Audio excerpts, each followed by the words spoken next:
Assalamualaikum warahmatullahi wabarakatuh.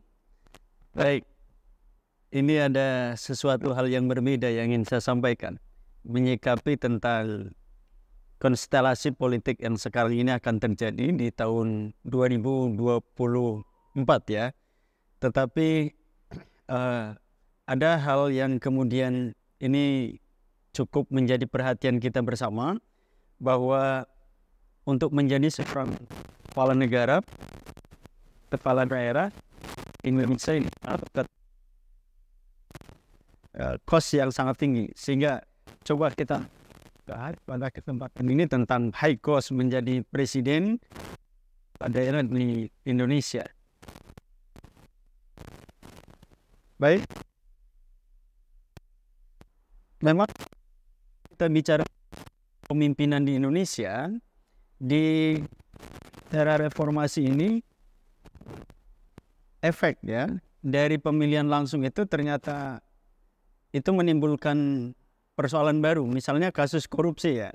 Dan di era reformasi ini kasus korupsi itu bergeser dari pusat ke daerah, bahkan kemudian bocoran di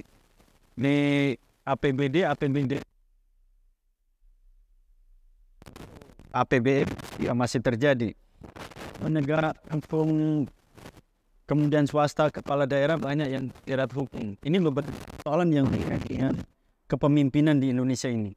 Kemudian ini yang lebih menarik lagi, bahwa catatan KPK sejak pemilu kada langsung Dato 5 dimulai, ada 300 kepala daerah yang menjadi tersangka korupsi.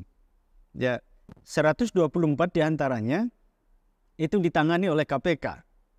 Lalu ini juga yang miris, persoalan yang terjadi di kita adalah masih pragmatisnya masyarakat kita, rakyat kita, lalu kemudian ditambah lagi masih transaksional ya, transaksional, wanipiro gitu kan.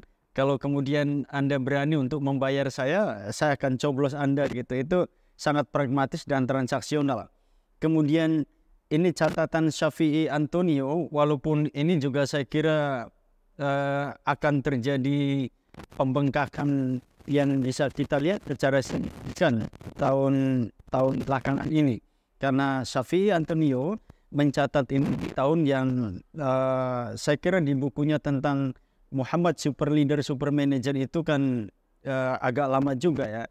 Sehingga beliau mencatat calon kepala daerah di Pulau Jawa, Sumatera, Kalimantan, kemudian juga Sulawesi, itu dibutuhkan dana kampanye 3-15 M ya. Dan nanti coba akan kita bahas pada angka berapa di pemilu kada sekarang ini atau pemilihan presiden sekarang ini. Sementara ini berbanding terbalik dengan gaji normatifnya yang hanya 15-20 juta per bulan, ditambah tunjangan-tunjangan yang lain, misalnya mencapai pada angka 50-100 juta. Kalau dikali 5 tahun, secara normatif ini tidak akan kembali. Ya, sehingga ini akan menimbulkan persoalan baru. Sehingga kata Syafii Antonio, ketika seseorang menegaskan diri menjadi calon presiden, calon kepala daerah, kemudian dia nekat dalam tanda kutip ya untuk terlibat di situ, maka bahasa Syafii Antonio itu begitu terpilih akan menjadi gharimun kabir, menjadi penghutang besar yang tentu harus dibayar selama masa pemerintahannya. Ya, ini beberapa persoalan saya kira, sehingga kalau saya harus melihat ini contoh beberapa kasus di kita, ada catatan dari ICW itu bahwa jumlah kasus korupsi di kepala daerah, misalnya mencuatnya fakta korupsi kepala daerah memang bukanlah hal yang baru ya. Berdasarkan data situs kpk.go.id, sejak tahun 2004 saja hingga sampai 3 Januari tahun 2022, tidak kurang dari 22 gubernur, kemudian ada 148 bupati dan wali kota atau wali kota telah ditindak oleh KPK. Jumlah ini tentu bisa lebih besar jika digabungkan dengan data-data dari kejaksaan dan kepolisian. ICW mencatat bahwa sepanjang tahun 2010 sampai Juni 2018 tidak kurang dari 253 kepala daerah ditetapkan sebagai tersangka korupsi oleh aparat penegak hukum. Ya, saya kira ini beberapa persoalan yang merupakan konsekuensi logis ya dari high cost tadi itu untuk menjadi seorang pemimpin di Indonesia. Kasus yang terbaru misalnya Bupati Miranti yang secara lantang kemarin menggugat, bahkan kemudian juga mencaci maki dalam tanda kutip Kementerian Keuangan, bahkan mengancam akan pindah ke Malaysia gitu kan. Kemudian wali kota Bandung juga terlibat pada kasus korupsi itu. Ya, sehingga bukan menjadi rahasia lagi bahwa kasus atau praktek rasuah yang mengemuka di awal tahun sekali lagi ibarat fenomena gunung es. Itu yang tertangkap saja yang kelihatan. Tapi sejatinya yang tidak kelihatan kan banyak gitu kan ya. Jadi bahasa orang Indramayu itu karena mereka apes saja gitu. Ya, sejatinya juga sama dilakukan oleh kepala daerah atau pejabat-pejabat yang lain gitu misalnya. Sudah menjadi rahasia umum bahwa akar masalah dari maraknya korupsi kepala daerah salah satunya karena tingginya biaya politik itu. Karena masuk kategori high cost itu. ICW mencatat tahun 2018 misalnya mahalnya biaya politik setidaknya disebabkan dua hal. Pertama, politik uang berbentuk mahar politik, nomination buying, dan jual beli suara, vote buying. Itu yang kemudian saya pernah menulis tentang mahar politik. Yang kalau kemudian bahasa ketua PAN itu jangan menggunakan mahar politik lah katanya. Itu kan biaya atau cost untuk operasional. Ya bukan persoalan mahar. Karena kata mahar itu katanya juga sesuatu hal yang sakral dalam agama. Terutama menyangkut persoalan pernikahan. Tapi inilah yang realitas terjadi. Apalagi kalau kemudian yang diusung itu bukan dari internal partai politik gitu, dari luar, sehingga kemudian dia berani berapa untuk melakukan transaksi ya mahar politik itu. Menurut kajian Litbang Kemendagri tahun 2015 saja untuk mencalonkan diri sebagai bupati atau wali kota sampai gubernur itu membutuhkan 20 sampai 100 M ya rupiah itu. Jadi betapa sangat mahal bisa kita bayangkan untuk menjadi seorang presiden. Sementara pendapatan gaji rata-rata kepala daerah hanya sekitar 5 M selama satu periode. Satu periode itu 5 tahun. Jadi bagaimana mungkin kemudian mereka bisa mengembalikan kos yang dikeluarkan itu sampai 20 di rentang 20 sampai 100 M itu. Kalau kemudian tidak melakukan hal-hal yang tidak terpuji gitu ya misalnya. Baik, saya ingin menyodorkan contoh kasus ya, contoh beberapa kasus korupsi yang dilakukan oleh kepala daerah. Misalnya kepala daerah dan korupsi di sektor pengadaan barang dan jasa ini yang paling banyak ya. Di awal tahun 2022 saja ada 3 orang kepala daerah terjaring OTT, operasi tangkap tangan yang dilakukan oleh KPK. Ketiganya disangkakan korupsi di sektor pengadaan barang dan jasa. Misalnya pertama Rahmat Effendi, wali kota Bekasi tahun 2018 sampai 2022. Modus korupsinya suap proyek pengadaan barang dan jasa serta lelang jabatan di lingkungan pemerintah kota Bekasi. Nilai yang diamankan saat OTT tidak tanggung-tanggung 5,7 miliar rupiah. Kemudian ada yang kedua Abdul Ghaffar Mas'ud, Bupati Penajam Pasir Utara. Ya, itu bupati periode 2018 sampai 2023 harusnya.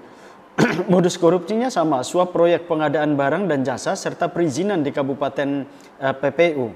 Dan nilainya itu walaupun tidak sefantastis tadi Wali Kota Bekasi, saat OTT diamankan itu ada pada angka 1,4 M rupiah. Kemudian juga kasus yang dialami oleh Bupati Langkat ya, terbit rencana perangin-angin itu juga modus korupsinya suap terkait pekerjaan pengadaan barang dan jasa tahun 2020 sampai 2022 periodisasi bupatinya. Nilai yang diamankan itu juga walaupun tidak sefantastis tadi yang 2 hal yang tadi saya sebutkan, tapi pada angka 786 juta rupiah. Artinya ketiganya ini akan semakin menambah panjang catatan kepala daerah yang korupsi. Hal ini bukan tanpa alasan sebab catatan KPK sejak tahun 2004 hingga Januari 2022 menunjukkan ada 22 gubernur dan 148 bupati atau wali kota yang terjerat kasus rasuah. Kalau begini kita bisa apa gitu kan? Ya artinya tadi itu akar masalahnya karena menjadi kepala daerah itu masuk kategori yang high cost tadi itu ya.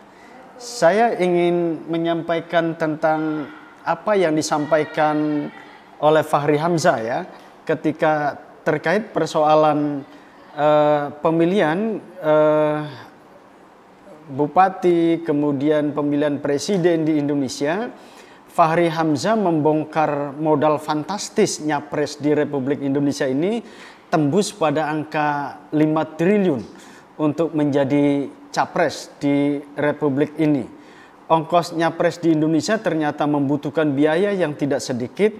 Wakil Ketua Dewan Perwakilan Rakyat Republik Indonesia periode 2014 sampai 2019, Fahri Hamzah secara belak-belakan menyampaikan bahwa biaya itu menyentuh angka triliunan rupiah.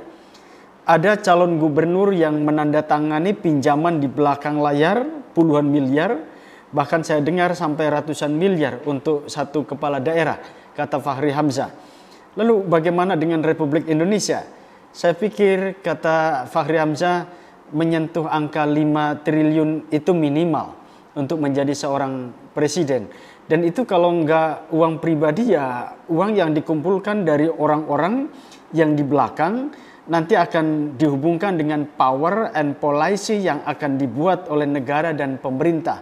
Itu yang kemudian disebut oligarki untuk membiayai calon-calon presiden itu ya dengan angka yang sangat fantastis. Ya kata Fahri itu permainannya seperti itu. Tentu ada orang-orang kaya yang bisa merem saja, dia tidak perlu ke dapilnya, dia cuma kirim truk logistik, dia kirim uang, dia kirim segala macam. Dan orang ini di DPR nggak pernah berbicara, nggak pernah menyatakan pendapat, tapi setiap tanggal 20 Oktober per 5 tahunan dia dilantik. Kenapa? Karena uangnya banyak, orang yang semacam ini. Jadi nanti para kapitalis yang punya modal itu dengan tenang saja, dia akan duduk nanti di DPR terpilih karena memiliki uang yang cukup banyak. Jadi bukan karena persoalan kompetensi sekarang ini, tapi karena memiliki modal. Jadi orang-orang yang kompeten tapi tidak memiliki modal, dalam bahasa Indramayu itu kere, itu sangat susah untuk menjadi seorang calon atau jadi anggota legislatif, bahkan menjadi seorang kepala negara atau presiden. Ya, di Indonesia ini kata Fahri Hamzah, kalau orang tidak punya uang 5 triliun gak bisa nyapres dia, sadar atau tidak? Itu kata-kata Fahri Hamzah ya. Saya ingin sampaikan bahwa kasus korupsi kepala daerah itu dapat dilihat dari 3 aspek yang berbeda. Pertama, tata kelola partai politik dan kebutuhan modalitas kontestasi elektoral ini tidak bisa terhindarkan gitu. Yang kedua, lemahnya fungsi pengawasan baik dalam praktek pengadaan barang, proses perizinan dan pengisian jabatan. Yang ini kemudian menjadi celah bagi kepala daerah untuk kemudian menjadi ladang ya transaksi mereka. Ketiga, rendahnya hukuman bagi pelaku korupsi sehingga tidak menimbulkan efek jera. Siapa sih yang tidak heran melihat para koruptor kita itu ketika diperiksa di Gedung Bundar, keluar dari gedung Bundar udah say halo aja biasa, seolah tidak terjadi apa-apa gitu ya. Karena memang dia sudah bisa prediksi tidak akan terlalu berat hukuman yang akan diterimanya. Saya kira ini tentang bagaimana high cost untuk menjadi seorang pemimpin di negeri kita ini. Dan saya ingin menyampaikan tentu sebagai kata-kata penutup, memimpinlah dengan cinta, rakyat akan mencintaimu dan Allah akan memberikan keberkahan. Terima kasih, mudah-mudahan ada manfaatnya bagi kita semua. Assalamualaikum warahmatullahi wabarakatuh.